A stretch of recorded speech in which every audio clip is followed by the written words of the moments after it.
당신의 돈, 당신의 성격대로 굴러갑니다. 마이 머니.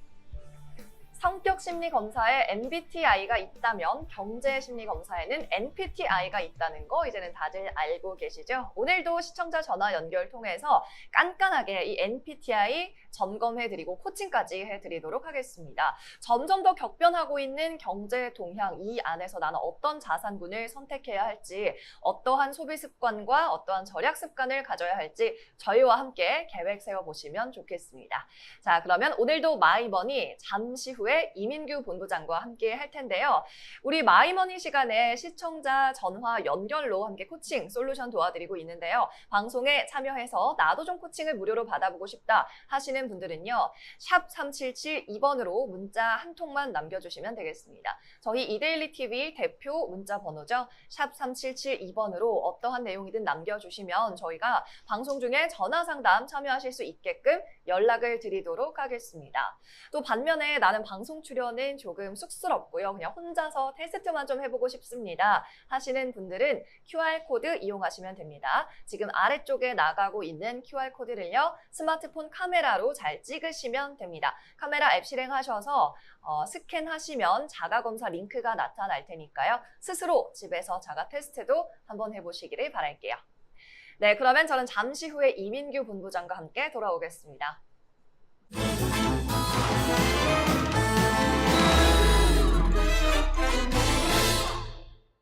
네, 마이머니 오늘도 재테크 트렌드 코너로 출발합니다. 오늘도 여러분의 솔루션 함께할 NPTI 연구원의 이민규 본부장 함께합니다.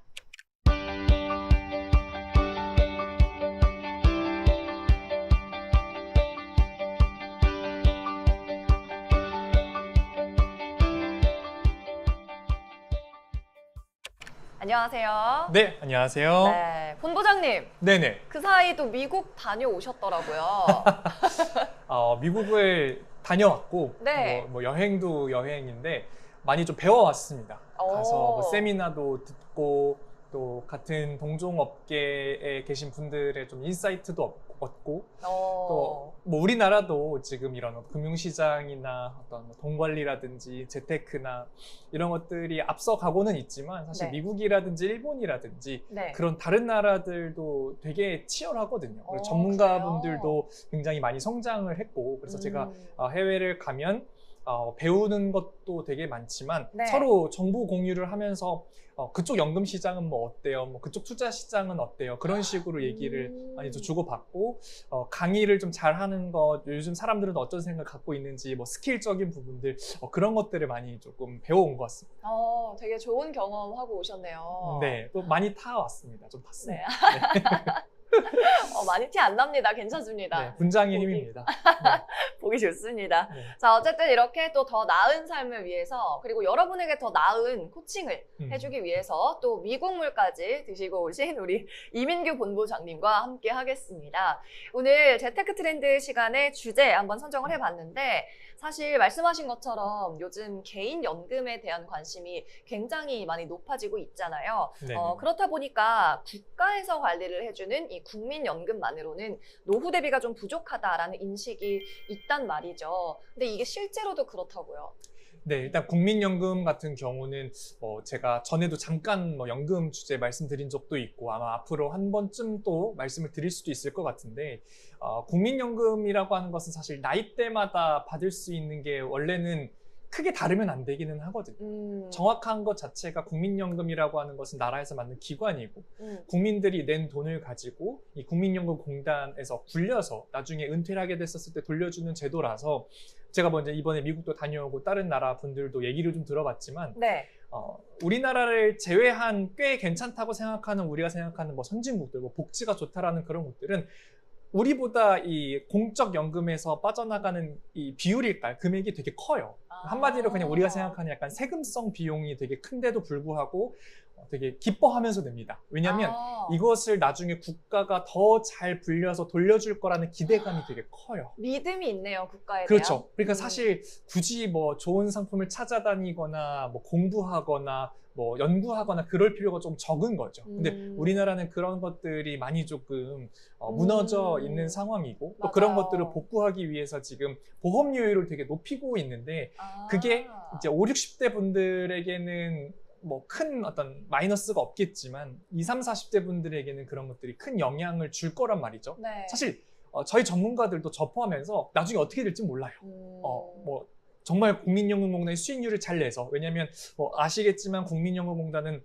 이 우리나라 주식시장의 큰 손, 기관 투자자의 하나이기 때문에 맞아요. 거기서 굴러가는 것이 되게 영향을 많이 주고 또 거기서 뭐 대량 매도하게 되면 또 주가에도 영향을 주는 등등 그런 게 있는데 이 보험료를 많이 걷는 거와 수익률 이런 것들이 영향을 줘서 이 세대별로 나눠지는 금액대들이 다르다 보니까 이 많은 분들이 조금 젊은 분들일수록 불안해해서 맞아요. 사적 연금이라고 하죠. 네. 그래서 뭐 증권사나 보험사의 상품들을 많이 이용하는 것 같습니다.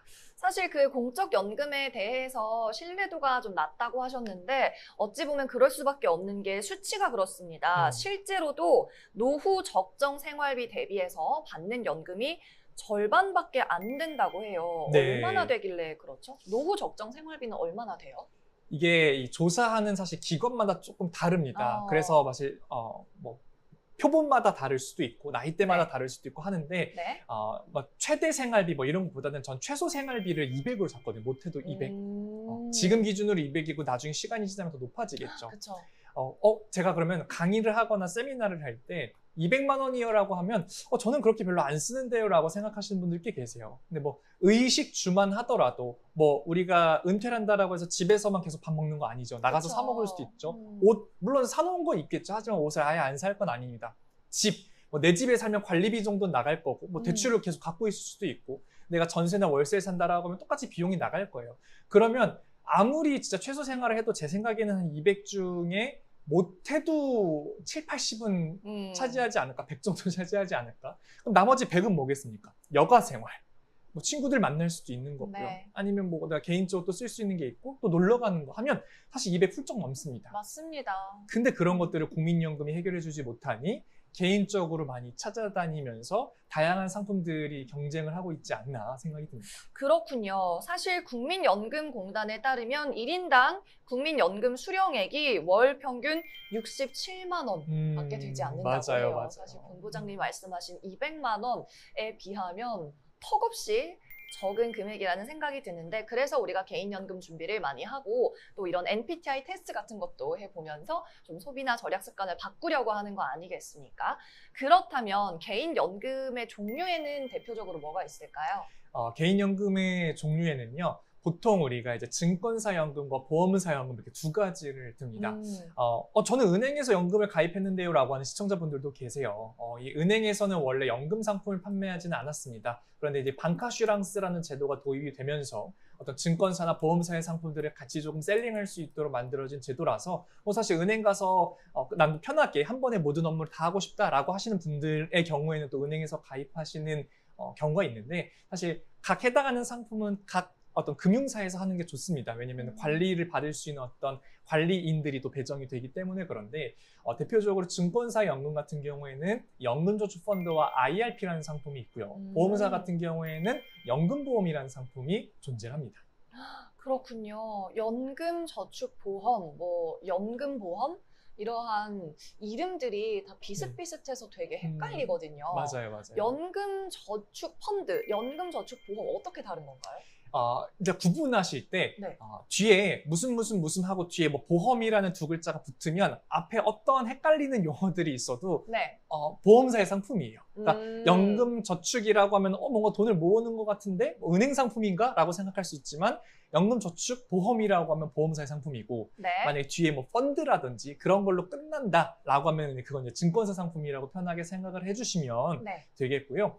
증권사 상품은 기본적으로 연말정산에 공제가 되는 특징이 베이스가 되어 있습니다. 그런데 네. 보험사의 상품 같은 경우에는 연말정산 공제가 되지는 않습니다. 아하, 그렇군요. 그럼 직장인이라면 연금저축보험이 아니라 다른 상품을 선택해야 유리한 건가요?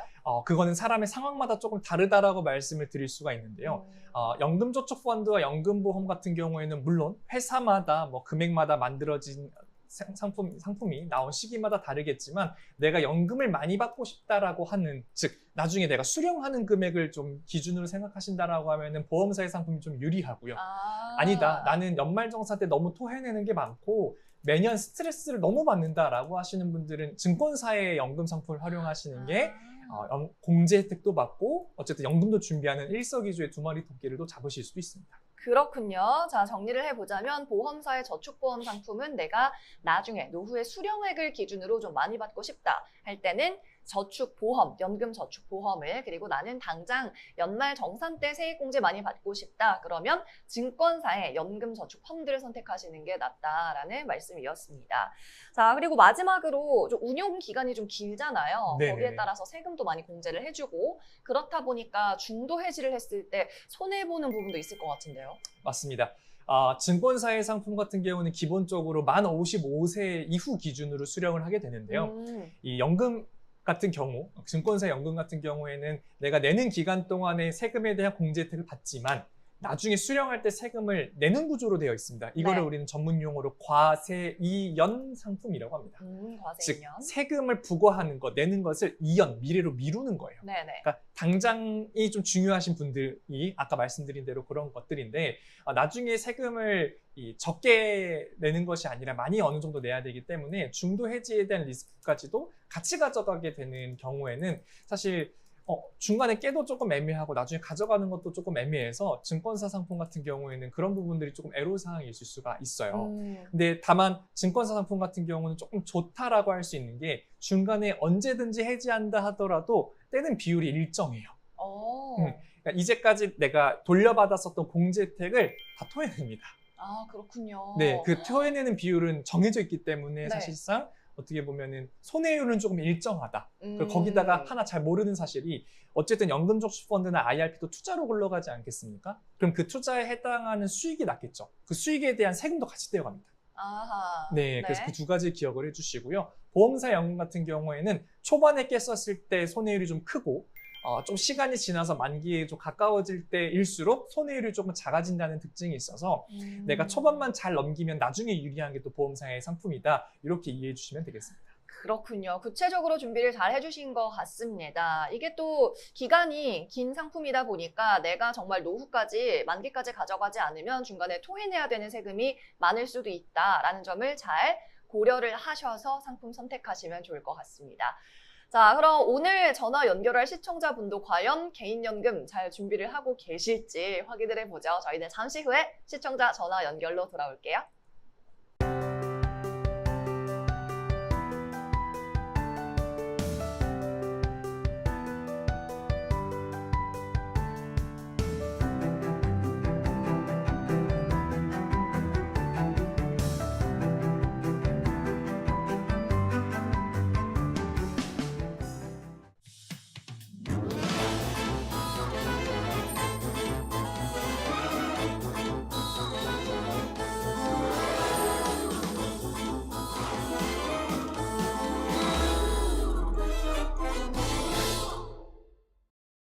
네, 오늘도 저희가 시청자 여러분의 투자 성향을 직접 체크해서 MBTI가 무엇인지 알아내고 그 다음에 투자 성향에 따른 조언까지 해드리는 시간 마련이 되어 있습니다. 테스트를 통해서 나의 돈에 대한 태도 그리고 평소의 습관까지 낱낱이 나오니까요. 여러분도 귀를 기울여서 재미있게 들어주시면 좋을 것 같고요.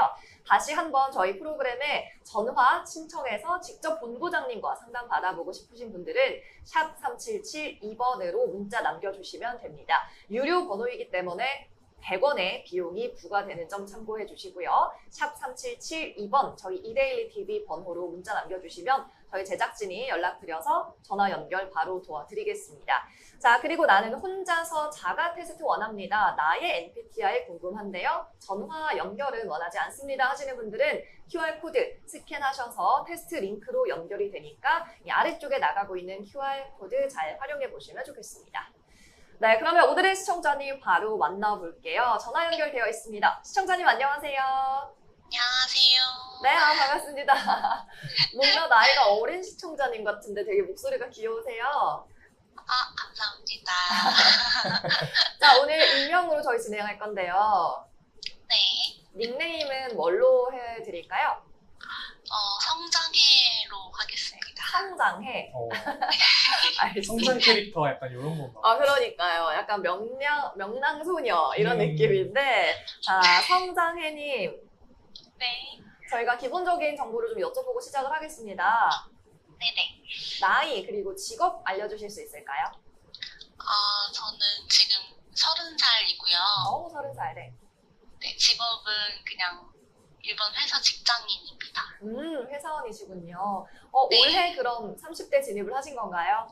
맞아요. 네. 소감이 어떠신가요?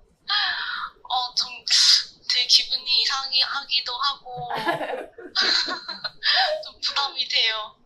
그럴 수 있죠. 사실 30대부터는 뭔가를 좀 이뤄야 될 것 같은 기분이 들 수도 맞아요. 있는데, 그래도 아직 많이 젊은 나이고 30대 생각보다 재미있을 겁니다. 네. 그렇겠죠. 그럼요. 힘내시고요. 그러면 지금 상황에서 어떤 꿈이나 목표 있으실까요? 지금 가장 크게 목표하고 있는 건 결혼인데요. 결혼을 목표로 하시군요. 네, 지금 남자친구랑 결혼 준비를 이제 막 시작했거든요. 남자친구 있으시고. 와. 본부장님, 저 이분 박수 한번 쳐드리고 싶어요. 왜요? 최초로 지금 결혼 생각이 있으신 시청자님이. 맞네요. 박수 한번 치겠습니다. 이제까지는 거의 뭐 욜로 다들 분들이 맞아요. 맞아요. 혼자 살 거예요. 결혼 준비 안 해요. 이런 분들 대부분이었는데, 물론 그런 삶도 존중하지만 이런 분들이 또 애국자 아니겠습니까? 맞습니다.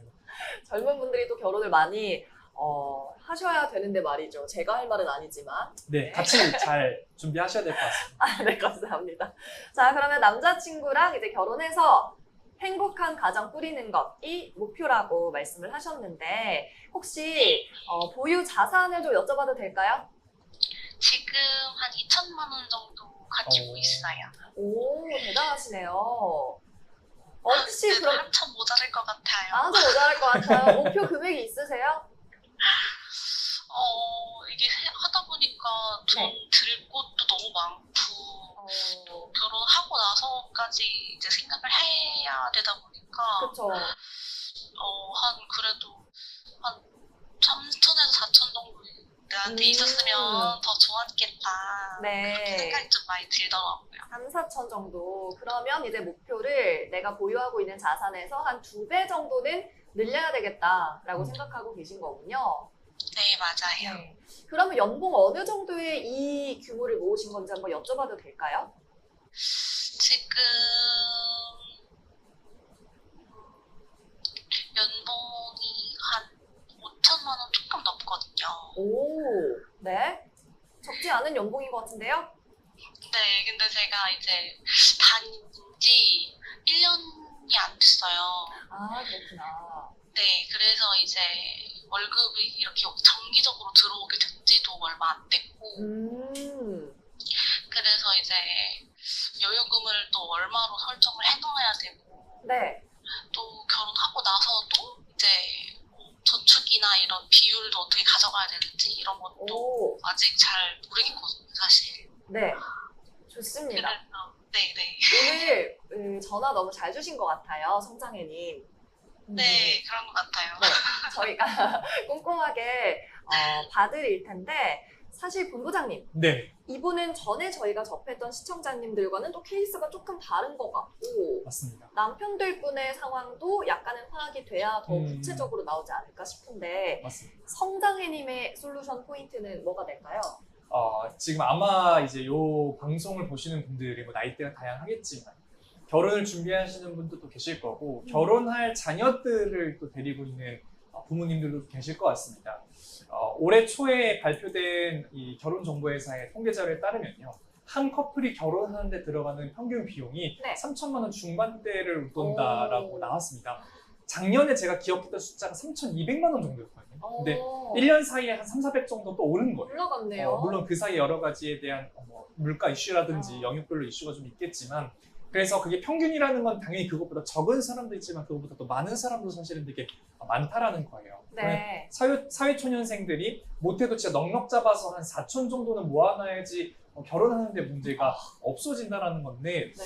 자 아까 이제 5천이라고 하셨으니까 실수령액 정도는 한 300 후반대 정도 되실 거거든요. 연봉 5천이라고 하면. 네. 그러면 예를 들어서 380이라고 했었을 때 생활비를 한 뭐 반 정도 쓰고 순수하게 저축할 수 있는 걸 그냥 대략 한 150이라고 가정을 하면 네. 1년 동안 모아야 1,800이에요. 2년 동안 모아야 3,600인데 그걸 우리가 결혼 자금으로만 저축하겠냐라는 거죠. 그러니까요. 뭐 연금도 가입할 수 있고 보험도 가입할 수도 있고 뭐 차가 필요한 사람은 차를 살 수도 있고 그렇게 따지면 못해도 사회 진출해서 3년에서 4년의 시간은 소요가 되는 건데 그것도 방금 말씀드린 것처럼 연봉 5천의 기준이에요.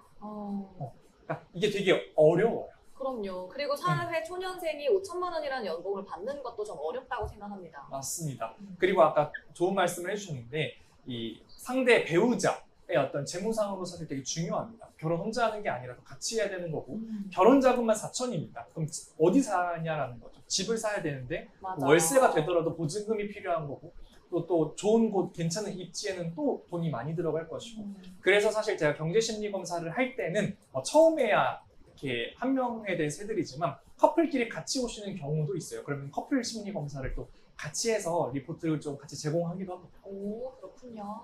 좋습니다. 과연 그렇다면 이 커플, 부부가 되고 나서는 뭐 얼마나 더 저축을 해야 되는지 내가 3, 4천 정도의 금액을 모아야 하는데 어떠한 재무 설계를 좀 받아야 되는지 구체적으로 들어보도록 하겠습니다. 본부장님 시작해 주시죠. 네. 자, 그런 솔루션을 좀 위해서 경제심리 기본 검사인 MSIG 검사를 한번 해보도록 하겠습니다. 네. 자, 우리 성장희님, 제가 지금부터 이제 문항을 불러드릴 겁니다. 문항을 불러드리면 보기가 크게 5가지가 있는데요. 전혀 아니다, 아니다, 보통, 그렇다, 매우 그렇다의 5가지가 있습니다. 그래서 해당하시는 것에 대해서 말씀을 해주시면 되겠습니다. 네, 알겠습니다. 자, 시작을 해보도록 하겠습니다. 첫 네. 번째, 나는 남들로부터 아주 근면성실한 사람이라는 말을 자주 듣는다. 그렇다 할게요. 오, 그렇다. 아무래도 나이대도 그렇고 연봉도 괜찮으신 거를 보니까 근면성실할 수밖에 없을 것 같아요. 맞아요. 자, 두 번째, 좀 중요하죠, 이게. 나는 저축부터 먼저 하고 나중에 하고 싶은 것을 한다. 맞아요. 월급 받으면 먼저 빼놓고 생활을 하는 편이에요. 사실 50번인데요? 이게 되게 중요하거든요. 우리가 재테크 용어 중에 뭐 사실 용어라고 하기에는 되게 민망하지만 강제저축이라는 개념이 있습니다. 강제저축이라고 하는 것은 내가 예를 들어서 300을 번다라고 가정했었을 때 반은 쓰고 반은 모으고 싶어요. 좀 어떻게 해야 될까요? 그러면 150만 원 저축하고 그렇죠. 남은 150으로 생활해야죠. 그렇죠. 그러니까 쓰다 남은 150을 모으는 게 아니라 일단 150을 먼저 빼놓고 나머지를 써야 돼요. 근데 네. 보통 어떻게 되냐면 일단 카드 결제를 먼저 합니다. 그러니까 신용카드 결제 같은 것들이 그렇죠. 보통 월급일로 설정을 해놔요. 그렇죠. 근데 사실은 이 저축 투자에 해당하는 것들부터 설정을 해놔야 되는 것이고 간혹 가다가 그런 분들이 있어요. 저는 월급일이 뭐 27일이에요. 뭐 28일이에요. 그러면 대부분 금융사들이 5일 기준으로 이 결제일을 해놓거든요. 그리고 출금하는 것, 뭐 저축 투자도 5일 기준으로 해놓다 보니까 저는 항상 이렇게 합니다. 무조건 웬만하면 신용카드 같은 경우는 최대한 결제일 뒤로 미뤄라. 사실 연체만 안 되면 나중에 미뤄서 결제일에 딱 맞춰서 결제하는 건 사실 문제가 없고요. 그래서 그런 부분들을 조금 말씀을 드리고 싶었습니다. 네, 고맙습니다. 자, 세 다음은요? 번째. 나는 돈을 불리기 위해 주식, 펀드, 부동산 등에 투자하고 있다. 네, 투자하고 있어요. 오, 어디에 투자하고 계실까요, 시청자님? 펀드도 하고 있고요. 주식도 조금 이것저것 해보고 있고. 혹시 우리 성장혜님 연금, 개인 연금도 굴리고 계신가요? 네, 그 상품 하나 들어놓은 게 있긴 있어요. 와, 우등생인데요? 네, 이게 사실 사회초년생분이 다 챙기기가 사실 어렵거든요. 네. 그런 측면에서 봤을 때 되게 대단하신 것 같습니다. 야, 투자 저축까지 하고 2천만 원이나 모으신 거네. 좀 대단하다는 생각입니다. 그럼요. 되게 대단하신 거죠. 자, 다음 문항. 나는 자선활동이나 기부 행사에 정기적으로 참여하고 있다. 아니요. 아니다. 사실 쉽지 않죠. 그럼요. 네. 창피한 일은 아닙니다. 아니다라고 해서 못하는 게 아니라 오히려 그렇다라고 하는 분들이 더 대단하신 것 같습니다. 맞아요. 자, 다음. 나는 결혼 자금을 모으고 있다. 네, 그쵸. 오, 모으고 그렇다. 있죠. 제가 갑자기 하나 좀 드리고 싶은 얘기가 네. 있는데 혹시 왜 이 우리나라 사회초년생들이 사회에 진출해서 이 돈 모으거나 재테크가 어려운지 아십니까? 왜 어렵냐? 배달 음식 때문인가요? 그거는 배달 음식 많이 때문인 시켜 것 드시는 거 아니에요? 농담이고요. 왜 어렵나요? 왜 그러냐면요. 자, 우리가 회사 입사를 합니다. 그러면 월급을 그날 주나요? 한 달이 지나서 주나요? 아, 한 달 지나서 주죠. 그렇죠. 일한 소불제죠. 대가, 그렇죠. 일한 대가를 받는 건데, 그럼 나는 한 달 동안 무슨 돈으로 생활하죠? 조금 졸라매고 살아야죠. 신용카드 쓰겠죠. 아. 신용카드를 씁니다. 신용카드를 쓰니까 월급일이 어떻게 되죠? 이 값이 다 나가버리고.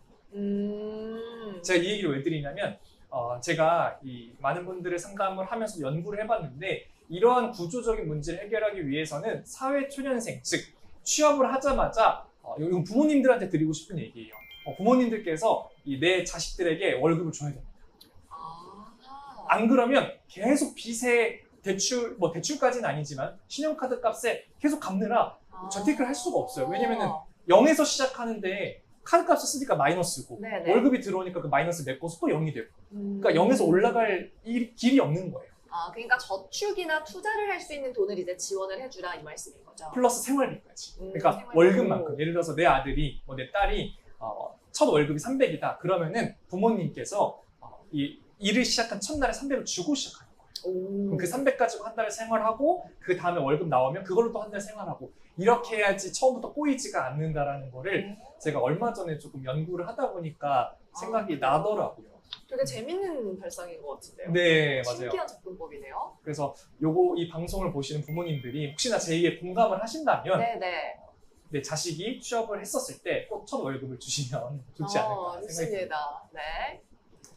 자, 다음 문항. 나는 돈을 벌기 위해서는 자존심은 필요 없다고 생각한다.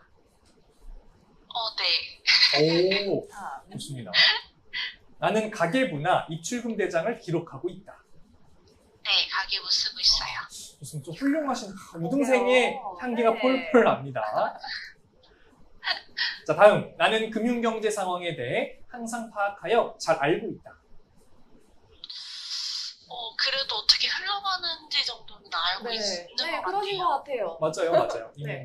말투에서도 자신감이 또 네네. 느껴지고.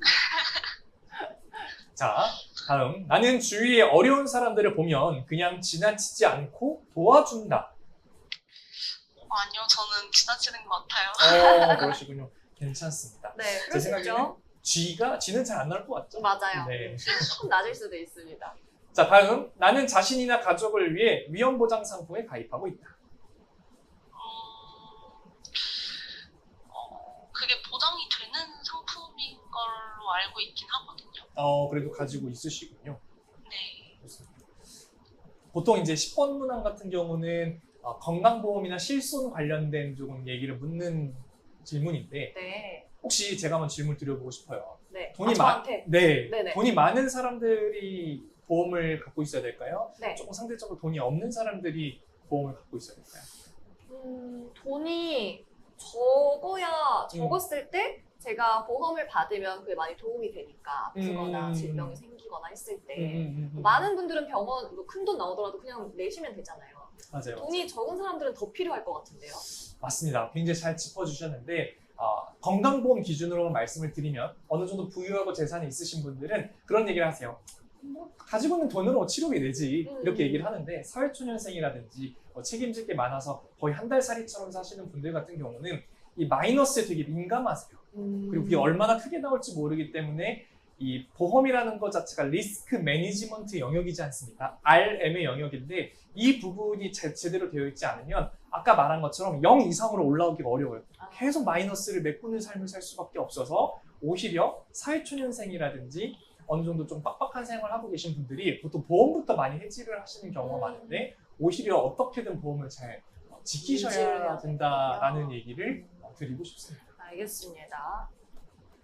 근데 진짜 유지하는 게 너무 힘들어요. 정말요?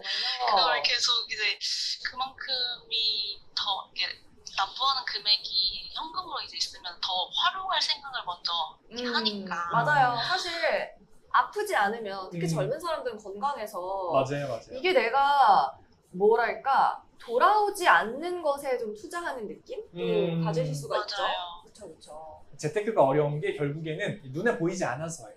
물건을 사거나 먹는 거나 다 눈에 보이고 효용 가치가 바로 느껴지다 보니까 먹고 싶은 건 또 먹고 싶고 사고 싶은 건 또 사고 싶은데 재테크를 더 하고 싶어라는 얘기는 잘 못 듣거든요. 맞네요. 그래서 그런 부분들은 한 번에 해결할 수가 없어요. 나 왜 이렇게 부족하지, 잘 안 되지, 돈 관리 못하네. 그냥 그렇게 스스로 자책하는 게 아니라 계속 겪고 경험하고 듣고 판단은 나중에 하는 거예요. 그때 즉시의 판단을 내려버려서 뭐 가입하고 해지하고 이렇게 하는 거는 그렇게 좋진 않습니다. 알겠습니다. 명심하도록 하겠습니다. 네, 좋습니다. 자, 나는 남에게 지기를 싫어한다. 아니요. 아니다. 저도 괜찮을 수 있죠. 자, 다음. 나는 모든 수입과 지출이 예산 안에서 움직이는지 매월 예산 관리를 하고 있다. 네. 오, 좋습니다. 아무래도 가계부나 이런 것도 좀 잘 쓰시는 것 같아요. 맞습니다. 자, 다음. 나는 재테크 투자 등의 수익률을 높이기 위해 연구하고 배운다. 공부는 열심히 하고 있어요. 오, 잘하고 좋습니다. 계세요. 자, 다음. 나는 수입의 5% 정도를 남을 돕는 데 사용한다. 아니요. 확실해졌습니다. 뒤 안 나올 것 같아요. 네. 쑥스러워하시네요. 자, 나는 노후 자금을 준비하고 있다. 네. 좋습니다. 그러면은 우리 성장애님 어떤 연금을 준비하고 계신지 뭐 간단하게만 말씀해 주실 수 있을까요? 이거는 상품인데요. 보험 상품인데 연금 대비하려고 한 얼마 전부터 해야겠다 생각해서 넣고 있긴 하거든요. 좋습니다. 아까 이제 앞에서도 저희가 다뤘던 것처럼 연금을 많이 받고 싶어 하시는 분들은 보험사 연금을 활용하시면 좋다라는 얘기 한 번 더 좀 짚어드릴 수가 있겠고요. 다음 문항. 나는 어떤 목표나 일이 성취될 때까지 끝까지 물고 늘어진다. 네, 그러는 것 같아요. 오, 좋아요. 학교 다닐 때 성적이 좋았을 것 같습니다. 맞아요. 자, 나는 셈이 빠르다는 이야기를 듣는다. 다시 말씀해 주시겠어요? 나는 셈이 빠르다는 이야기를 듣는다. 그건 아닌 것 같아요. 좋습니다. 뭐 셈이 빠른 게 그렇게 중요한 건 아닌 것 같아요. 네. 자, 나는 투자하면 성공 확률이 높다. 잘 모르겠어요. 그래요? 보통 정도인 것 같은데요. 아무래도 아직 경험이 조금은 부족한 때가 아닌가. 네, 그럴 수 있죠. 어리시니까 아직. 그렇죠. 앞으로 아마 많이 성공하실 거예요. 네. 자, 나는 남에게 선물을 자주 하고 나누어 주기를 좋아한다. 선물하는 건 좋아하는데 나누는 건 잘 모르겠어요. 이거는 네. 우리 한번 보통으로 한번 오랜만에 선택해 보도록 하겠습니다. 네. 자, 나는 주택 마련이나 확장을 위한 자금을 마련하고 있다. 아니요, 주택은 아직 못하는 것 같아요. 그러세요? 여유가 없죠. 네. 결혼 자금 준비. 그럼 혹시 결혼하고서 그 주거 문제는 어떻게 계획하고 계세요? 주거 문제 쪽은 이제 아무래도 남자친구가 다 커버를 하겠다고 와. 그렇게 계획을 와. 잡아놓긴 했거든요. 와, 부러워요. 부러우세요? 와, 부러워. 저도 열심히 같이 대출금 갚아야죠. 이야, 그렇군요. 저도 집을 마련해 줄 수 있는 네, 그런 아내를 찾고 있습니다. 네, 연락 많이 주시기 바랍니다, 여러분. 네. 그러면 혹시 남자친구분은 어떤 성향이어야 맞을까요? 지금 상황을 봤었을 때, 제 생각에는 그래도 MSI 정도까지 나오지 않을까라는 생각이 들기는 하거든요. 우리 성장애님이? 네, 물론 확실하진 않지만, 근데 사실 제 베스트는 MSI인지 나와야죠. 그 그건 그렇죠. 궁합표를 보셔서 네네. 아시겠지만, 그래서 성향으로 알파벳으로 말씀드리기보다는 네. 이 성장혜님께서 하고 계신 것들을 조금 이해를 해주고 서로 콩짝이 조금 잘 맞는 재테크의 성향이 필요할 것 같아요. 물론 너무 당연한 얘기기는 하지만 이 재테크 성향이 반대다 보면은 서로 소통이 안 돼서 수익률이 따로 논다라든지 기회를 놓치는 경우가 생겨요. 그래서 그 성향이 되게 중요한 거거든요.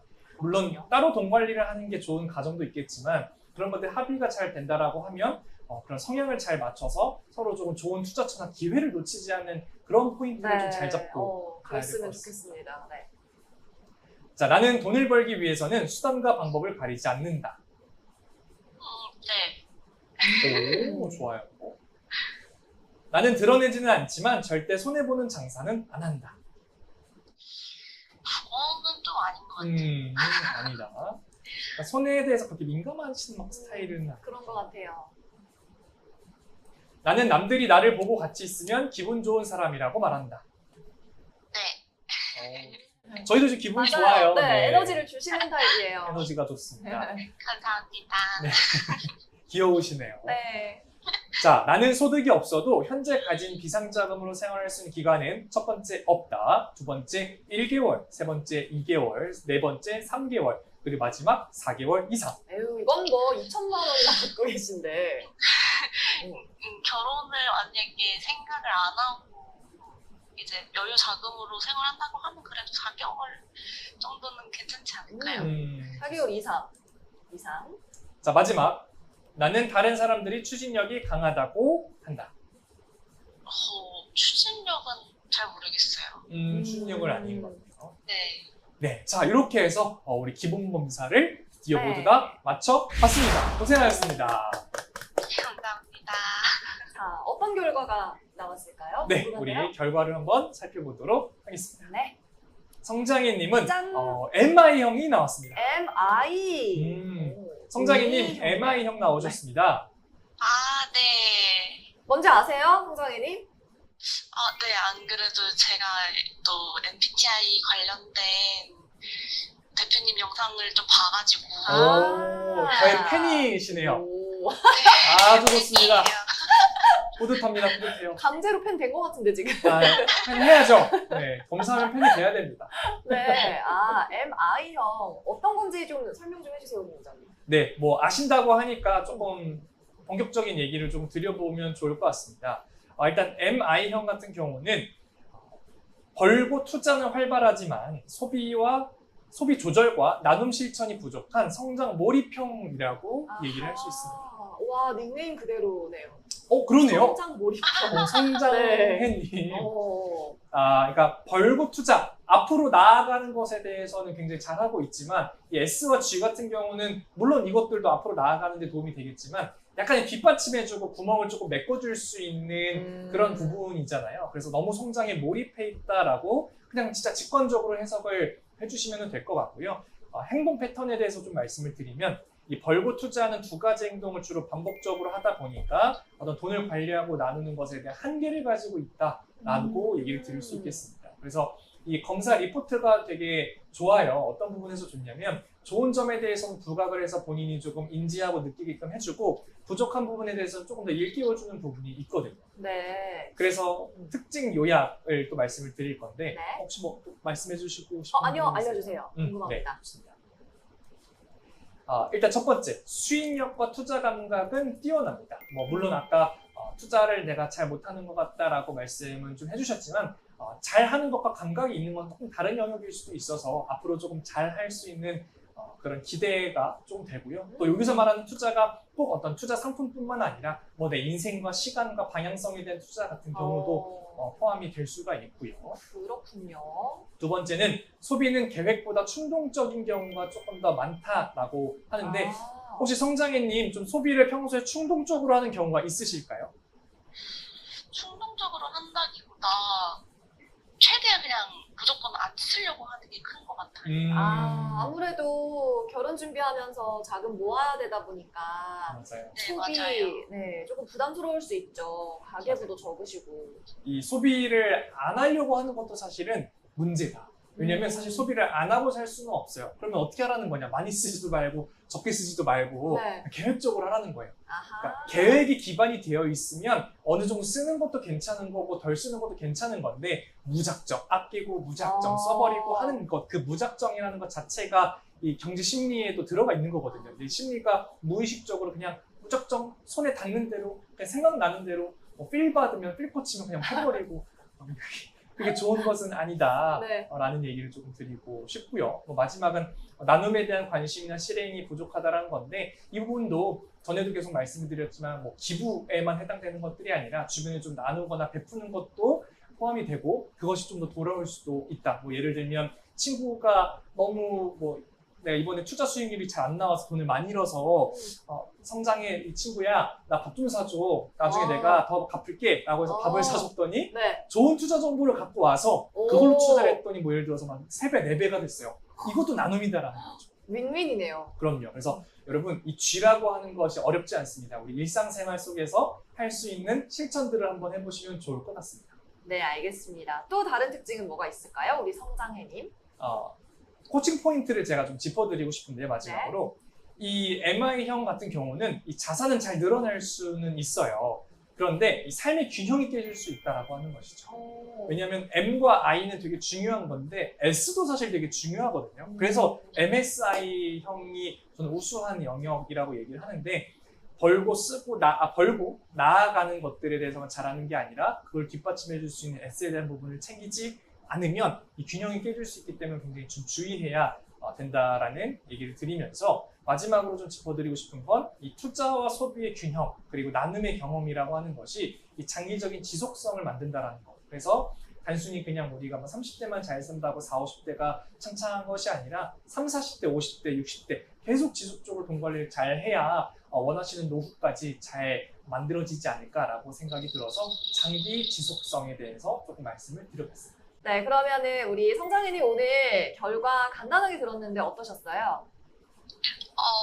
일단은 제가 S가 부족한지 오늘 처음 알았고요. 많이 소비하고 있다고 생각하셨구나. 네, 그냥 계획적으로 잘 가계부도 쓰고 하니까 괜찮지 않을까 하고 있었는데 네네. 또 무작정 안 쓰는 것도 안 좋구나 이거를 처음 알았거든요. 네. 그래서 조금 잘 계획적으로 소비를 해봐야겠다 그렇게 생각을 했고 네.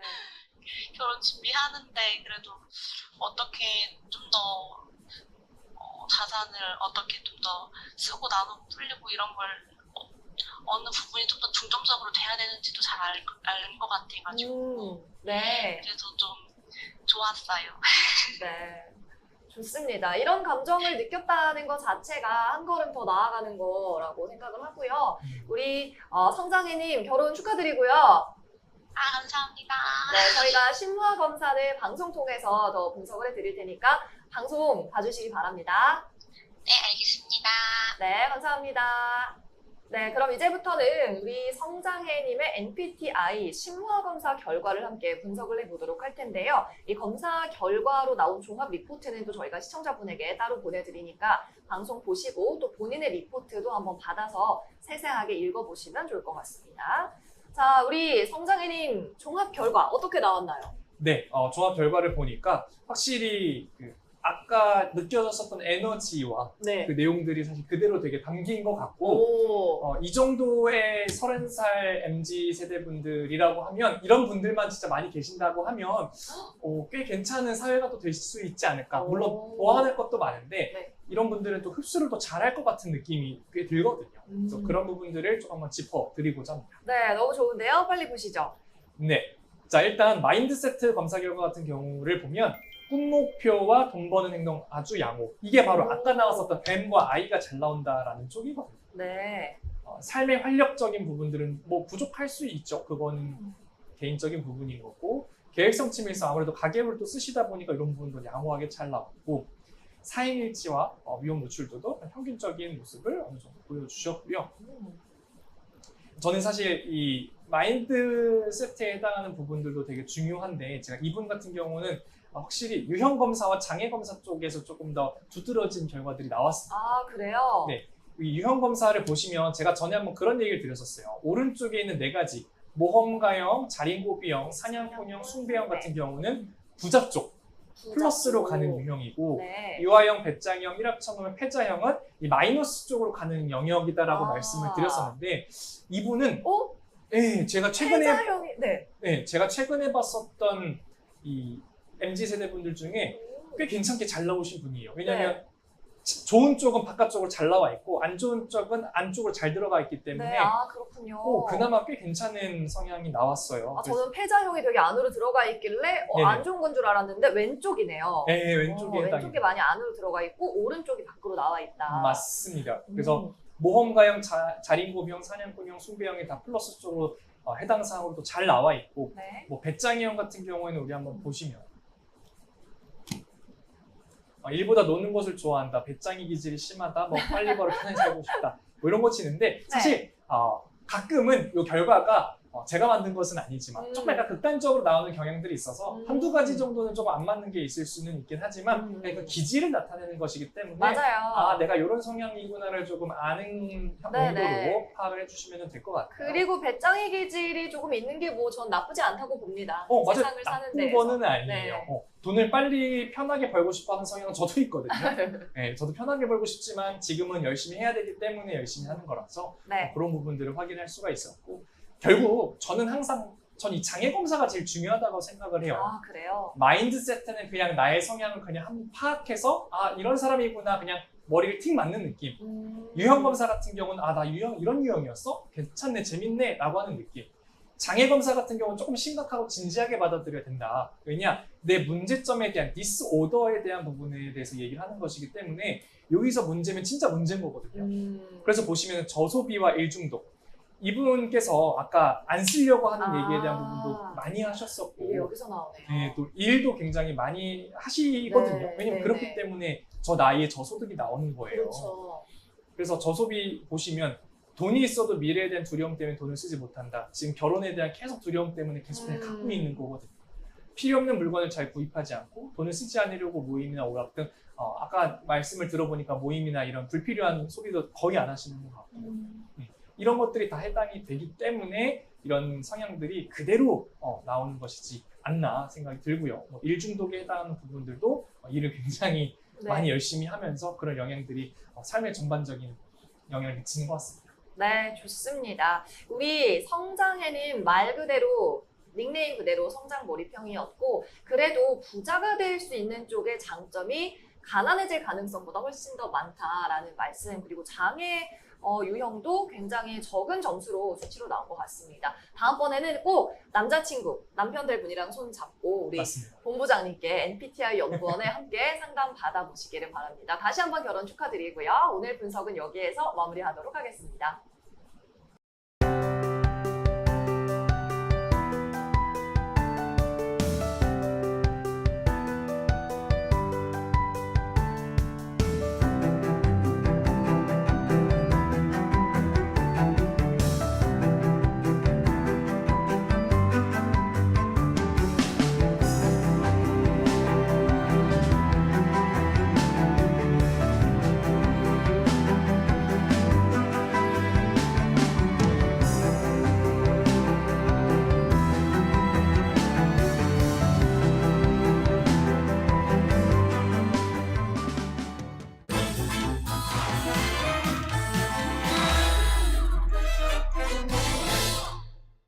네, 오늘은 이렇게 또 처음으로 결혼을 앞둔 분의 사연을 만나봤는데요. 사실 이렇게 두 분이서 같이 검사를 하러 오시면 좋지만 또 혼자 TV를 보고 있는 분들도 있을 수 있잖아요. 그렇죠.